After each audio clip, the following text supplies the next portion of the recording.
INTUC, CIT പോലുള്ള trade യൂണിയനുകളാണ് ഈ വ്യവസായങ്ങളുടെ എല്ലാം ശാപം എന്ന് പറയേണ്ടി വരും. പറയാതിരിക്കാൻ നമുക്ക് നിവർത്തിയില്ല.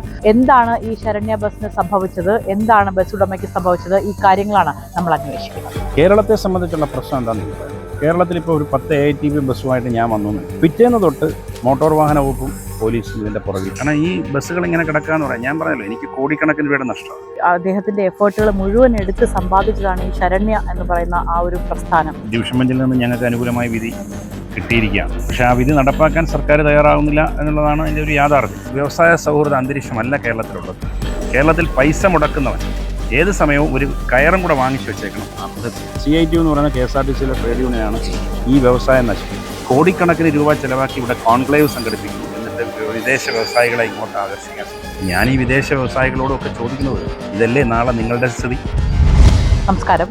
ഒരുപാട് വിഷമത്തോടെ, ഒത്തിരി സങ്കടത്തോടെ ഒരു വാർത്ത റിപ്പോർട്ട് ചെയ്യുകയാണ്. ഞാനിപ്പോൾ ഉള്ളത് കൊട്ടാരക്കരയിലാണ്.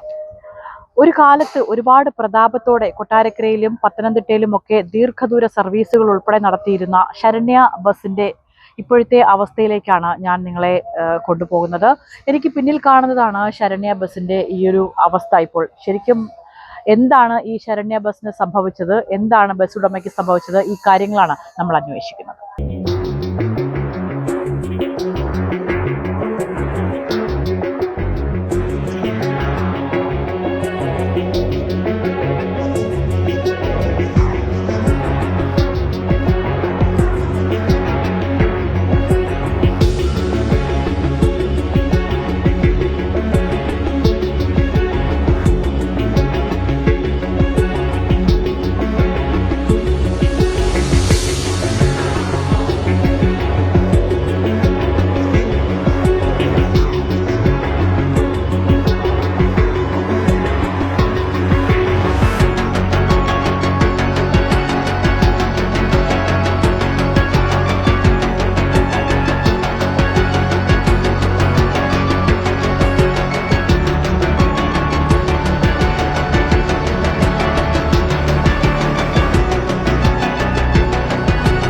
ശരണ്യ ബസിന്റെ എല്ലാമായിരുന്ന മനോജേട്ടനാണ് ഇപ്പോൾ കൂടെ ഉള്ളത്. ഇപ്പോൾ ചർച്ചകളൊക്കെ എവിടം വരെ ആയി? അല്ല, ചർച്ചകളൊന്നും ആയില്ല. ഇതുമായി ബന്ധപ്പെട്ട് ഈ 140ന്റെ വിഷയത്തിൽ ഡിവിഷൻ ബെഞ്ചിൽ നിന്ന് ഞങ്ങൾക്ക് അനുകൂലമായ വിധി കിട്ടിയിരിക്കുകയാണ്. പക്ഷേ ആ വിധി നടപ്പാക്കാൻ സർക്കാർ തയ്യാറാകുന്നില്ല എന്നുള്ളതാണ് അതിൻ്റെ ഒരു യാഥാർത്ഥ്യം. അപ്പോൾ സാധാരണ ഒരു ഹൈക്കോടതി ഒരു ജഡ്ജ്മെന്റ് വന്നാൽ പിറ്റേന്ന് തന്നെ ആ ജഡ്ജ്മെന്റുമായി ബന്ധപ്പെട്ട് ഞങ്ങൾക്ക് എതിരാണെങ്കിൽ നടപ്പാക്കുന്ന ഒരു സിസ്റ്റമാണ് സാധാരണ സർക്കാരിൽ കണ്ടുവരുന്നത്. പക്ഷേ നിർഭാഗ്യവശാൽ ഇക്കാര്യത്തിൽ ഈ ജഡ്ജ്മെന്റ് വന്ന് നാളിതുവരെയായിട്ടും, ഡിവിഷൻ ബെഞ്ചിൻ്റെ ജഡ്ജ്മെന്റ് വന്നിട്ട് നാളിതുവരെയായിട്ടും ഞങ്ങളുടെ പെർമിറ്റുകൾ തരുന്നതിനുള്ള യാതൊരു നടപടികളും ആയിട്ടില്ല. ഇപ്പം പറയുന്നത് സുപ്രീം കോടതിയിൽ പോകുന്നു എന്നാണ്.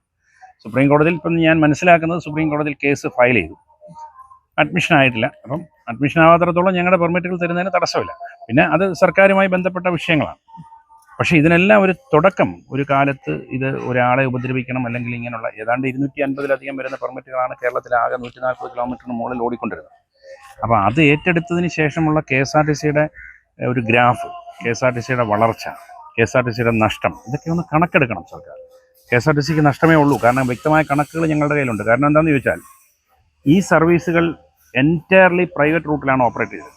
അപ്പോൾ ഈ പ്രൈവറ്റ് സെക്ടറിൻ്റെ ഒരു പ്രത്യേകത എന്ന് പറയുന്നത്, ഇപ്പോൾ ഒരു സ്റ്റാൻഡ്, ഉദാഹരണത്തിന് പത്തനംതിട്ട പ്രൈവറ്റ് സ്റ്റാൻഡിൽ 10 മണിക്ക് ചെല്ലേണ്ട ഒരു വണ്ടി 10 മണിക്ക് ചെന്നാൽ മാത്രമേ ആ വണ്ടിയിൽ ആളുണ്ടാവും. അല്ലാതെ അത് KSRTC ഓടുന്ന പോലെ 9:30-ക്കും അടുത്ത ദിവസം 10:30-ക്കും ഒന്നും ചെന്നാൽ ആൾ കയറാൻ കാണില്ല. അപ്പോൾ അതുകൊണ്ട് KSRTCക്ക് ഈ സർവീസുകളൊന്നും ലാഭകരമല്ല എന്നുള്ളത് 100% എല്ലാവർക്കും അറിയാം. പക്ഷേ ഇതിനകത്ത് ചില ട്രേഡ് യൂണിയനുകൾ വളരെ ശക്തമായി ഇത് നടപ്പാക്കണം, ഏറ്റെടുക്കണം. ഇന്ന് എന്താ ഇതിൻ്റെ സ്ഥിതി എന്ന് നിങ്ങൾ മനസ്സിലാക്കണം. ഇന്ന് KSRTC ഇങ്ങനെ സർവീസ് നടത്തി ജനങ്ങൾ പൊതുഗതാഗത സംവിധാനത്തിൽ നിന്നും അകന്ന് സ്വന്തമായി 2 വീലറുകളും കാറും ഒക്കെ എടുത്ത് യാത്ര ചെയ്യുന്നൊരു സാഹചര്യത്തിലേക്ക് പോയി. ഇത് കേരളത്തിലാണ് ഏറ്റവും കൂടുതൽ. എന്താ അതുകൊണ്ടുള്ള കുഴപ്പം? സാധാരണക്കാരന് ഒരു ആവശ്യത്തിനൊന്ന് ഹോസ്പിറ്റലിൽ പോകണമെങ്കിൽ പോലും റോഡിലൂടെ വേഗത്തിൽ പോകാൻ പറ്റാത്ത പോലെ റോഡിലെ പൊതുഗതാഗതത്തിൻ്റെ കുറവ് കൊണ്ട് റോഡിൽ ട്രാഫിക് വളരെ കൂടി.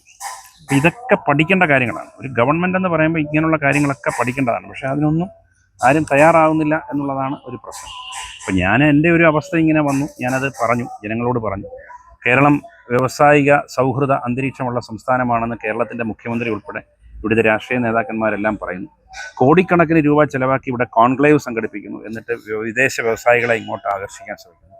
അപ്പം ഞാൻ ഈ വിദേശ വ്യവസായികളോടൊക്കെ ചോദിക്കുന്നത്, ഇതല്ലേ നാളെ നിങ്ങളുടെ സ്ഥിതി? രാഷ്ട്രീയക്കാർ മാറി വരും, അപ്പം നിങ്ങളുടെ സ്ഥിതി ഇതല്ലേ? ഇതിനകത്ത് നിന്ന് വ്യത്യസ്തമായ എന്താ നിങ്ങൾക്ക് കിട്ടാനുള്ളത്? അതുകൊണ്ട് കേരളത്തിൽ ഒരു വ്യവസായ സൗഹൃദ അന്തരീക്ഷമല്ല കേരളത്തിലുള്ളത്.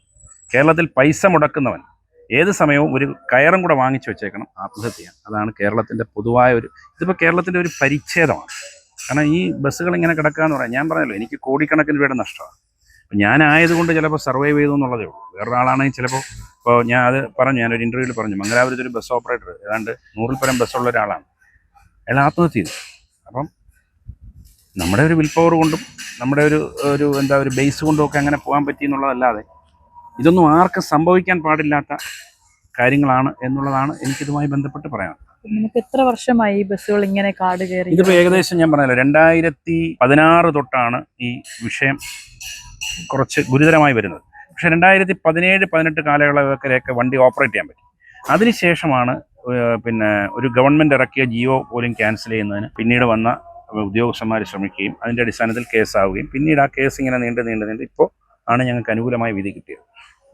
വിധി കിട്ടിയിട്ടും വണ്ടി ഓപ്പറേറ്റ് ചെയ്യാൻ സാധിക്കുന്നില്ല. ശരിക്കും നമുക്കറിയാം ഈ ബസ്സുകളൊക്കെ ലക്ഷങ്ങൾ ചിലവഴിച്ച് എത്രത്തോളം ബാധ്യതകൾ ഉണ്ടായിട്ടുണ്ട് ഇതിൻ്റെ പേരിൽ. അല്ല, ബാധ്യത ഞാൻ പറഞ്ഞല്ലോ, ഈ വണ്ടികളൊക്കെ കയറ്റിയിടുമ്പോൾ ഈ കിടക്കുന്ന ബസ് 2017 ലാസ്റ്റ് ബസ്സാണ്. ഇത് ഞാൻ എടുത്തത് കൊല്ലം കുമളി എന്ന് പറയുന്ന ഒരു പെർമിറ്റ് റീപ്ലേസ് ചെയ്യുന്നതിന് വേണ്ടിയിട്ടാണ്. പക്ഷേ ഈ വണ്ടി വന്നിട്ട് എനിക്ക് ഒരു ദിവസം പോലും അത് റീപ്ലേസ് ചെയ്യാനുള്ള സാഹചര്യം ഉണ്ടായില്ല. കാരണം അപ്പോഴത്തേക്ക് പെർമിറ്റ് ഇല്ലാതായി, ആ വണ്ടിക്ക് പെർമിറ്റ് ഇല്ലാതായി. അപ്പോൾ പിന്നെ നമുക്കത് റീപ്ലേസ് ചെയ്യേണ്ട ഒരു സാഹചര്യം വന്നില്ല. അന്ന് മുതൽ വെറുതെ കിടക്കുക. കാരണം ഇത് കൊടുക്കാൻ നമുക്ക് പറ്റാത്തൊരു സാഹചര്യം എന്ന് പറഞ്ഞാൽ ഈ പെർമിറ്റുകളുള്ള വണ്ടികൾ നമ്മൾ വിറ്റ് കഴിഞ്ഞാൽ ആ പെർമിറ്റ് പോയി എന്നാണ്. റീപ്ലേസ്മെൻറ്റ് ആ പെർമിറ്റ് നമ്മൾ വലിച്ച് വണ്ടി അങ്ങ് വിറ്റ് കഴിഞ്ഞാൽ ആ പെർമിറ്റ് പോയി എന്നുള്ളതാണ് നമ്മുടെ ഒരു വ്യവസ്ഥ. അപ്പോൾ അതുകൊണ്ട് പെർമിറ്റ് കിട്ടുമെന്നുള്ള പ്രതീക്ഷയിലാണ് ഇതെല്ലാം കയറ്റിയിട്ടേക്കുന്നത്. അപ്പോൾ ഇന്നല്ലേ നാളെ ഇതാവും എന്നുള്ളൊരു പ്രതീക്ഷയിലാണ് ഇത് കയറ്റിയിട്ടേക്കുന്നത്. പക്ഷേ റോബിൻ ബസ് കഴിഞ്ഞ നമുക്ക് എല്ലാവർക്കും അറിയാമല്ലോ, ഒരുപാട് സോഷ്യൽ മീഡിയയിലും അടക്കം വളരെ തരംഗമായതാണ്. അപ്പോൾ അതുപോലെ അദ്ദേഹം ചെയ്തതുപോലെ ഒരു വിപ്ലവം അല്ല, ഈ AITP എന്ന് പറയുന്നത് കേന്ദ്ര ഗവൺമെൻറ്റിൻ്റെ വിപ്ലവകരമായ ഒരു മാറ്റമാണ്. അത് യാഥാർത്ഥ്യമാക്കുന്നതിനൊന്നും തടസ്സമില്ല. പക്ഷേ കേരളത്തെ സംബന്ധിച്ചുള്ള പ്രശ്നം എന്താണെന്ന് ചോദിച്ചാൽ, കേരളത്തിൽ ഇപ്പോൾ ഒരു 10 AITP ബസ്സുമായിട്ട് ഞാൻ വന്നു എന്ന് വയ്ക്കും, പിറ്റേന്ന് തൊട്ട് മോട്ടോർ വാഹന വകുപ്പും പോലീസും ഇതിൻ്റെ പുറകിൽ പോകും. അപ്പോൾ നമ്മളൊരു ദുരന്തത്തിൽ നിന്ന് പിന്നീടൊരു ദുരന്തത്തിലേക്ക് നമുക്ക് പോകാൻ പറ്റാത്തതുകൊണ്ടാണ് ഇപ്പോൾ അങ്ങനെ ശ്രമിക്കാത്തത്. കാരണം AITP ഇപ്പോൾ നോർത്ത് ഇന്ത്യയിലൊക്കെ കംപ്ലീറ്റ് AITPകളാണ് വണ്ടി ഓപ്പറേറ്റ് ചെയ്യുന്നത്. കാരണം ഹൈവേകൾ ഒരുപാട് വരിക, നമ്മുടെ നാട്ടിൽ റോഡുകളുടെ എണ്ണം വളരെ കൂടുന്നു, നീളമുള്ള ഹൈവേകൾ വരുന്നു. അപ്പോൾ മനുഷ്യന് പെട്ടെന്ന് ഇപ്പം എനിക്ക് തോന്നുന്നു സെൻട്രൽ ഗവൺമെൻറ് ഒരു പോളിസി തന്നെ ഈസി ആയിട്ട് ആൾക്കാർക്ക് ഓരോ സ്ഥലങ്ങളിൽ എത്തിച്ചേരുന്നതിന് വേണ്ടിയിട്ടുള്ള റോഡുകളാണ് അവരുണ്ടാക്കുന്നത്. അപ്പോൾ ആ റോഡുകൾ നിർമ്മിക്കുമ്പോൾ ആ സ്ഥലങ്ങളിൽ പെട്ടെന്ന് എത്തിച്ചേരുന്നതിനുള്ള സൗകര്യങ്ങൾ പ്രൊമോട്ട് ചെയ്യുന്നതിന് വേണ്ടിയിട്ടാണ് AITP സെൻട്രൽ ഗവൺമെൻറ് കൊണ്ടുവന്നത്. അപ്പോൾ എല്ലാവർക്കും ഫ്ലൈറ്റിൽ യാത്ര ചെയ്യാൻ പറ്റില്ല. ഇപ്പോൾ ഇവിടുന്ന് ബാംഗ്ലൂർ പോകണ്ട, അല്ലെങ്കിൽ ചെന്നൈക്ക് പോകണ്ട, അല്ലെങ്കിൽ ഇവൻ അയോധ്യയിൽ പോകണമെങ്കിൽ പോലും ട്രെയിനോ ഫ്ലൈറ്റോ പിടിച്ച് പോകാൻ പറ്റാത്തവർക്ക് എത്തിപ്പറ്റുന്നതിനുള്ള ഒരു സാഹചര്യം എന്ന് പറയുന്നത് AITP ആണ്. അപ്പോൾ അത് പ്രൊമോട്ട് ചെയ്യാണ് സർക്കാർ. പക്ഷെ അതും കേരളത്തിൽ നടപ്പാക്കാൻ പാടാണ്. കേരളത്തിൽ ഇങ്ങനെ ഉപദ്രവിക്കുകയല്ലേ. ഇത് ഒരുതരം എന്താ പറയുന്നത്, അതിനൊരു ഒരു ഒരു പ്രത്യേകതരം രോഗമാണ്. ഒരാൾ നന്നാവാൻ പാടില്ല എന്നുള്ള, അല്ലെങ്കിൽ ഒരാൾ നേരെ ജീവിക്കാൻ പാടില്ല എന്നുള്ള ഈ മനുഷ്യ സഹജമായ ഒരു വികാരത്തിൻ്റെ ഭാഗമായിട്ടാണ് ഇങ്ങനെ സംഭവിക്കുന്നതാണ് എനിക്ക് പറയാനുള്ളത്. പ്രത്യേകിച്ച് ചില ട്രേഡ് യൂണിയനുകളുടെ. അപ്പോൾ പ്രത്യേകിച്ച് ഇപ്പോൾ ഞാൻ എടുത്തു പറയാൻ തയ്യാറാണ്, CITU എന്ന് പറയുന്ന KSRTCയിലെ ട്രേഡ് യൂണിയനാണ് ഈ വ്യവസായം നശിപ്പിച്ചത്. ഞാൻ അതിനകത്ത് പറഞ്ഞു, ഈ കാലത്തിൻ്റെ കാവ്യനീതി എന്നുണ്ട്. ഈ CITU എന്ന് പറയുന്ന സംഘടന KSRTCയിൽ വളരെ മോശമായ പ്രവർത്തനങ്ങളാണ്. ഇപ്പം ഞാൻ ഉദാഹരണം പറയാം. ഇപ്പം ഒരു പുതിയ മന്ത്രി വന്നാൽ അദ്ദേഹം കുറേ പരിഷ്കാരങ്ങൾ KSRTCയിൽ കൊണ്ടുവന്നാൽ അതിനെ ആദ്യം തകിടം മറിക്കും, അത് ഇല്ലാതാക്കും. ഇപ്പോൾ ക്യാമറ വെച്ചാൽ ക്യാമറ വലിച്ചു കളയുക, ഇങ്ങനെയൊക്കെയുള്ള വൃത്തികെട്ട സ്വഭാവമാണ് ഈ ട്രേഡ് യൂണിയൻ്റെ. എനിക്കത് പറയുന്നതിന് മടിയില്ല, പേടിക്കേണ്ട കാര്യമില്ല. അപ്പോൾ അതുകൊണ്ടാണ് ഞാനത് പറയാൻ തയ്യാറാവുന്നു. അപ്പോൾ ഈ ട്രേഡ് യൂണിയൻ്റെ അതിപ്രസരം ഈ വ്യവസായങ്ങളെ നശിപ്പിക്കുന്നു. അത് ആണ് കേരളത്തിൻ്റെ ഏറ്റവും വലിയ പ്രശ്നം. അതിന് ഒരു മാറ്റം വരണം. അതിപ്പോൾ INTUC, CITU പോലുള്ള ട്രേഡ് യൂണിയനുകളാണ് ഈ വ്യവസായങ്ങളുടെ എല്ലാം ശാപം എന്ന് പറയേണ്ടി വരും. അത് പറയാതിരിക്കാൻ നമുക്ക് നിവർത്തിയില്ല. CITUക്കാരൻ പറയുന്നത് കേട്ടാണ് ഒരു ഗവൺമെൻറ് ആക്ട് ചെയ്യുന്നത്. അതാണ് നമ്മുടെ ഒരു ദോഷം. നമ്മൾ സാധാരണ ഒരു മാനേജ്മെൻറ്റ് പറയുന്നതനുസരിച്ച് തൊഴിലാളികൾ ജോലി ചെയ്യണമെന്നാണ് നമ്മൾ പഠിച്ചിട്ടുള്ളത്. പക്ഷേ ഇവിടെ CITU എന്ന് പറയുന്ന ട്രേഡ് യൂണിയൻ പറയുന്നതനുസരിച്ച് ഇവിടെ കാര്യങ്ങൾ നടക്കും. അപ്പോൾ അങ്ങനെ വരുമ്പോൾ എങ്ങനെ നന്നാവും? അവർക്ക് സൗകര്യമായിട്ട് ജോലി ചെയ്യാം. ഇപ്പം പ്രൈവറ്റ് ബസ്സുകൾ ഓടുന്ന റൂട്ടിൽ KSRTC ഓടിക്കുന്നു. എന്തിനാണ് ഓടിക്കുന്നത്? അതേ റൂട്ടിൽ ഓടിക്കരുതെന്ന് ഈ പുതിയ ഗതാഗത മന്ത്രി വന്നപ്പോൾ അദ്ദേഹം പറഞ്ഞു, പ്രൈവറ്റ് റൂട്ടുകളിൽ ഞങ്ങൾ അങ്ങനെ കൂടുതലായി ഓടിക്കും. എന്തെങ്കിലും മാറ്റം വരുന്നു? ഒരു മാറ്റം വന്നില്ല. വരാത്ത എന്താ? ഇതിലെ ജീവനക്കാർക്ക് വീട്ടിൽ നിന്ന് ചോറെടുക്കണം, അവന് പ്രൈവറ്റ് ബസ്സുകാരൻ്റെ നിന്ന് കാശ് വാങ്ങിക്കണം, മുമ്പേ പോകുന്ന പ്രൈവറ്റ് ബസ്സുകാരൻ്റെ നിന്ന് 250-300 രൂപ വാങ്ങിക്കണം, അല്ലെങ്കിൽ 500 രൂപ വാങ്ങിക്കണം. അങ്ങനെയൊക്കെയുള്ള ഈ വൃത്തികെട്ട ഇടപാടുകളുള്ളത് കൊണ്ടാണ് ഇതൊന്നും മാറ്റം വരാത്തത്. അതുകൊണ്ട് KSRTC ഒന്നും രക്ഷപ്പെടത്തില്ല. കാരണം KSRTCന് ദൈവം തമ്പുരാൻ വിചാരിച്ചാലും രക്ഷപ്പെടുത്താൻ പറ്റത്തില്ല. അത്രത്തോളം അതിൽ ട്രേഡ് യൂണിയൻ്റെ അതിപ്രസരം കൊണ്ട് അത് നശിച്ചു. ഇതാണ് അതുമായി ബന്ധപ്പെട്ടത്. അദ്ദേഹം അത് പറയുമ്പോഴും അങ്ങേയറ്റത്തോളം വിഷമമുണ്ട്. കാരണം ഒരു മനുഷ്യൻ്റെ ആയുസ്സിൽ അദ്ദേഹത്തിൻ്റെ എഫേർട്ടുകൾ മുഴുവൻ എടുത്ത് സമ്പാദിച്ചതാണ് ഈ ശരണ്യ എന്ന് പറയുന്ന ആ ഒരു പ്രസ്ഥാനം.